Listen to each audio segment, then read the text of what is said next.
few words on immigration.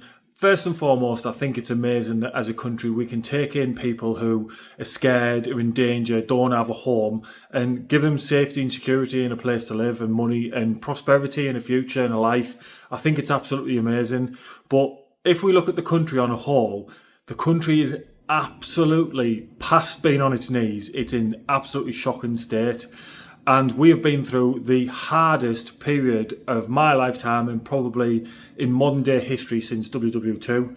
And what we need to think of is you can't take more people onto an already sinking ship and expect things to go hunky-dory and sail off into the sunset. It's just not going to happen. And without being called a racist and, oh, you're right-wing this and you're right-wing that, I've got a few things to say on that particular point. And this is where I feel like the argument's kind of going to melt away.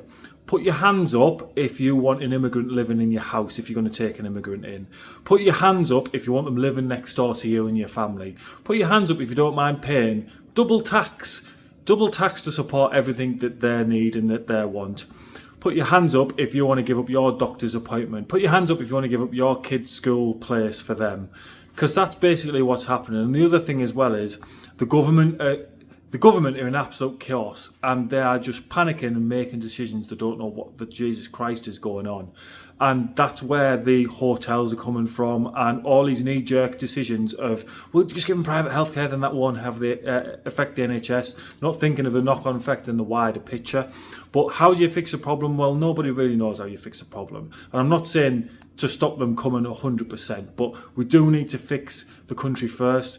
Why should people who have been in the country for 5 minutes get a house ahead of English people, get school places ahead of English people, get benefits and tax drains on the system ahead of people who have been in this country for 10 years, 20 years, or even like 50 or 100 years, paid into the system their whole lives, and they just feel like they're getting sort of pushed to the bottom of the pile ahead of these other people.